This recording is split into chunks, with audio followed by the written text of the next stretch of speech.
ମା ଆମେ ଆଲୋଚନା କରିବା ମାତୃ ରଚନାବଳୀ ଭାଗ 10 ଜ୍ଞାନ 173।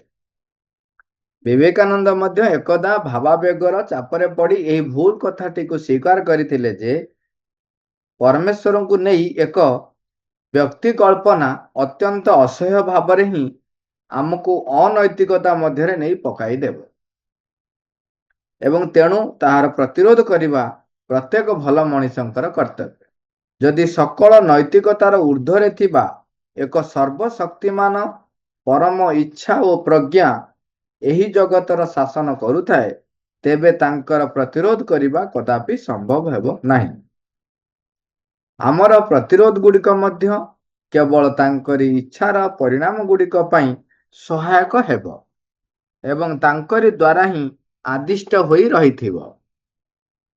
ତେବେ ନିନ୍ଦା କରିବା କିମ୍ବା ଅସ୍ୱୀକାର କରିବା ପରିବର୍ତ୍ତେ ତାଙ୍କର ଅଧ୍ୟୟନ କରିପାରିଲେ ଓ ତାଙ୍କୁ ବୁଝିବାକୁ ଚେଷ୍ଟା କଲେ ତାହା ପ୍ରକୃତରେ ଅଧିକ ଭଲ ହେବ ନାହିଁ କି? ପ୍ରଭୁ ଲେଖୁଛନ୍ତି, ବିବେକାନନ୍ଦଙ୍କର କଥାକୁ ଉଦାହରଣ ଦଉଛନ୍ତି। ସିଏ ବି ଏକଦା ଏ ପ୍ରକାର ଭୁଲ କରି ବସିଥିଲେ। ତାଙ୍କୁ ସେ ପରମେଶ୍ୱରଙ୍କୁ ନେଇକିରି ତାଙ୍କର ଯୋଉ ଭୁଲ ଧାରଣା ଥିଲା ସେ କଥାଟି କହୁଛନ୍ତି। ତାପରେ କହୁଛନ୍ତି ଯେ ସକଳ ନୈତିକତାର ଊର୍ଦ୍ଧ୍ୱରେ ଏହି ସର୍ବଶକ୍ତିମାନ ପରମ ଇଚ୍ଛା ଓ ପ୍ରଜ୍ଞା ଏ ଜଗତରେ ଯଦି ଶାସନ କରୁଥାନ୍ତି, ଯିଏକି ଏଇ ସବୁର ଊର୍ଦ୍ଧ୍ୱରେ ରହିଛନ୍ତି, ତେବେ ସେ ସର୍ବଶକ୍ତିମାନ, ତେବେ ତାଙ୍କୁ ପ୍ରତିରୋଧ କରିବା ଅସମ୍ଭବ। ଏବଂ ତାପରେ କହୁଛି ଆମର ଏଇ ପ୍ରତିରୋଧ ଗୁଡ଼ିକ କେବଳ ତାଙ୍କରି ଇଚ୍ଛାର ପରିଣାମ ଗୁଡ଼ିକ ପାଇଁ ସହାୟକ ହେବ ଓ ତାଙ୍କରି ଦ୍ୱାରା ହିଁ ଆଦିଷ୍ଟ ହୋଇ ରହିଥିବ। ପ୍ରଭୁ ଲେଖୁଛନ୍ତି, ତେଣୁ ଆମେ ଯଦି ତାଙ୍କୁ ପ୍ରତିରୋଧ କରିବା ପାଇଁ ବି ଯୋଉ ଚେଷ୍ଟା କରୁଛୁ, ସେଇଟା ବି ତାଙ୍କରି ଇଚ୍ଛା ହିଁ ହେଇଥିବ। କାହିଁକି ଦେଖନ୍ତୁ, ସିଏ ତାଙ୍କର ପ୍ରତ୍ୟେକ ବ୍ୟକ୍ତିଙ୍କର ଅଗ୍ରଗତି ପାଇଁ ସେ ସତତ ପରିବେଶ ପରିସ୍ଥିତି ତିଆରି କରନ୍ତି। ତେଣୁ ସେଥିରେ ଅନ୍ୟ ସମସ୍ତେ ବ୍ୟବହୃତ ହୁଅନ୍ତି। ବର୍ତ୍ତମାନ କୌଣସି ଏକ ବ୍ୟକ୍ତିର ଅଗ୍ରଗତି ପାଇଁ ମୋତେ ବ୍ୟବହାର କରିପାରନ୍ତି, ମୋର ଅଗ୍ରଗତି ପାଇଁ ଅନ୍ୟମାନଙ୍କୁ ବ୍ୟବହାର କରିପାରନ୍ତି। ଏ ସବୁ କ୍ଷେତ୍ରରେ ମୋର ଦୁର୍ବଳତାକୁ ଦେଖେଇଦବା, ସେମାନଙ୍କର ଦୁର୍ବଳତାକୁ ଦେଖେଇଦବା ପାଇଁ ଅନ୍ୟମାନଙ୍କୁ ବ୍ୟବହାର କରନ୍ତି। ସେଇ ମଣିଷ ହଉଛି ସୌଭାଗ୍ୟବାନ, ଯିଏ ପରିବେଶ ପରିସ୍ଥିତିରୁ ତାର ଅଗ୍ରଗତି ପାଇଁ ଯୋଉ ତାକୁ ଦୁର୍ବଳତା ଦେଖେଇ ଦିଆଯାଉଛି, ଯୋଉ ସାମର୍ଥ୍ୟ ଦେଖେଇ ଦିଆଯାଉଛି, ତାକୁ ସେ ସବୁ ଦେଖି ସତର୍କ ହେଇ ସେଇ ପ୍ରକାରର ଆସ୍ପୃହା କରି ଅଧିକରୁ ଅଧିକ କିପରି ଅଗ୍ରଗତି କରିବ, ସେଥିପାଇଁ ସିଏ ତାର ପ୍ରଚେଷ୍ଟା ସଂକଳ୍ପ ସବୁ କିଛି ଜାରି ରଖିବ। ତାହେଲେ ତାର ଅଗ୍ରଗତି ତ୍ୱରାନ୍ୱିତ ହେବ। ତେଣୁ ତାଙ୍କୁ ନିନ୍ଦା କରିବା କିମ୍ବା ଅସ୍ୱୀକାର କରିବା, ଇଏ ସବୁ ପରିବର୍ତ୍ତେ ତାଙ୍କୁ ନିନ୍ଦା କରି କଣ ପାଇବ? ନିନ୍ଦା କରି କିଛି ପାଇବ କି? ତା ଅର୍ଥ ଆକ୍ଚୁଆଲି ଆମେ ଯଦି ନିନ୍ଦା କରୁଛୁ ପରମେଶ୍ୱରଙ୍କୁ, ତାମାନେ ଆମେ ନିଜର ଅଗ୍ରଗତିକୁ ନିଜେ ଅସ୍ୱୀକାର କରୁଛୁ। କାହିଁକିନା ଆପଣ ବର୍ତ୍ତମାନ ଗୋଟେ କଥା ପ୍ରାୟତଃ ଆମେ କରୁ, ସେଟା ହଉଛି କଣ?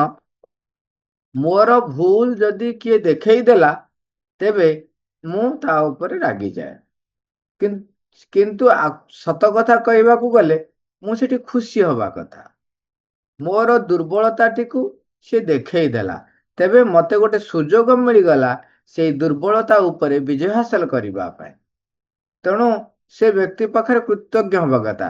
ଆଉ ଚିନ୍ତା କରନ୍ତୁ, ମୁଁ ଗୋଟେ ଖାଦ୍ୟ ଖାଉଛି, ସେ ଖାଦ୍ୟ ଭିତରେ ପୋକଟିଏ ରହିଯାଇଛି। ମୁଁ ଖାଇବାକୁ ଗଲାବେଳେ ଜଣେ କହିଲା, ର ସେ ଖାଦ୍ୟରେ ସେ ଖାଇବାର କଣ ଖାଉଛି, ସେଥିରେ ପୋକ ଅଛି। ତେବେ ମୁଁ ସେ ଲୋକ ଉପରେ କୃତଜ୍ଞ ହଉଛି, ଯାହା ହଉ ପୋକଟା ଦେଖିଦେଲା, କହିଦେଲା, ନହେଲେ ମୁଁ ତାକୁ ଖାଇ ଦେଇଥାନ୍ତି। ସେଇଭଳି ଭାବରେ ମୋ ଭିତରେ ଯୋଉ ଦୁର୍ବଳତାଟି ରହିଛି, ସେଟା ବି ଗୋଟେ ପୋକ। ତାକୁ ଯିଏ ଦେଖେଇ ଦେଲା, ମୁଁ ତାପରେ ରାଗିଯାଏ। ତେଣୁ ଭଗବାନ ମୋର ଅଗ୍ରଗତି ପାଇଁ ସବୁ ପରିବେଶ ପରିସ୍ଥିତି ତିଆରି କରୁଛନ୍ତି। ତାକୁ ମୁଁ ଯଦି ବୁଝି ପାରୁନାହିଁ, ତେବେ ମୁଁ ହଉଛି ମୂର୍ଖ, ମୁଁ ହଉଛି ବାଚାଳ।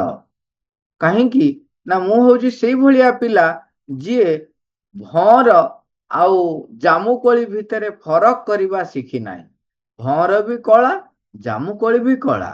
ଭଅଁର ବି ତଳେ ପଡ଼ିଲେ ଗଡ଼ି ଗଡ଼ି ଗଡ଼ି ଗଡ଼ି ଯାଉଛି, ଆଗକୁ ଆଗକୁ ପଳଉଛି, ଆଗକୁ ଆଗକୁ ପଳଉଛି।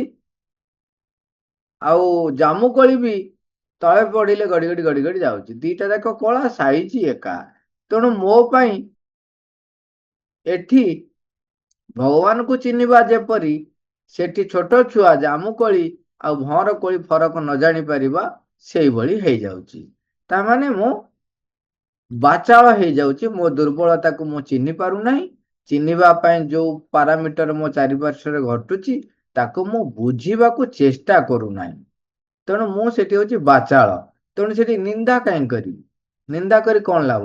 ଏବଂ ଅସ୍ୱୀକାର ବି କରିଲେ ମୋର କଣ ହବ? ସେଥିପାଇଁ କହୁଛନ୍ତି ତାଙ୍କୁ ନିନ୍ଦା କରିବା କିମ୍ବା ଅସ୍ୱୀକାର କରିବା ପରିବର୍ତ୍ତେ ଯଦି ଅଧ୍ୟୟନ କରିପାରିଲେ, ଯଦି ବୁଝିବାକୁ ଚେଷ୍ଟା କଲେ, ତାହେଲେ ପ୍ରକୃତରେ ଅଧିକ ଭଲ ହେବ ନାହିଁ କି? ଆମର ଶ୍ରେଣୀ ଗୃହରେ ଯେପରି ଶିକ୍ଷକ ଅପା ଭାଇମାନେ ଆମକୁ ଚେଷ୍ଟା କରନ୍ତି ଆମର ପାଠ ପଢ଼ାରେ କିପରି ଅଗ୍ରଗତି ହବ, ବ୍ୟବହାର କିପରି ମାର୍ଜିତ ହବ। ତେଣୁ ସେଠି ସିଏ ମୋତେ ତାହା କରିବା ପାଇଁ ମୁଁ ଖାତାରେ ଯଦି ଭୁଲ କରିଛି ତାକୁ ଛକି ମାରି ଦିଅନ୍ତି, କାଟି ଦିଅନ୍ତି, କୁହନ୍ତି ଏଇଟା ତୁ କାହିଁ ଭୁଲ କରିଛୁ।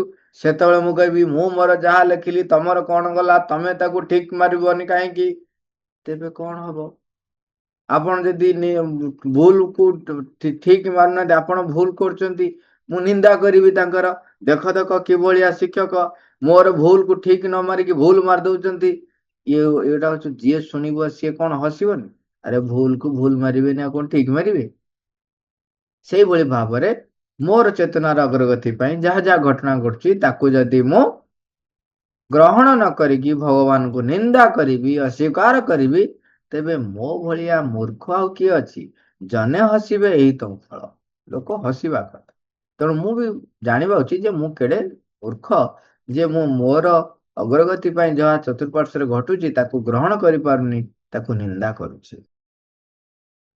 ବାଃ! Thank you all, ଅରବାର।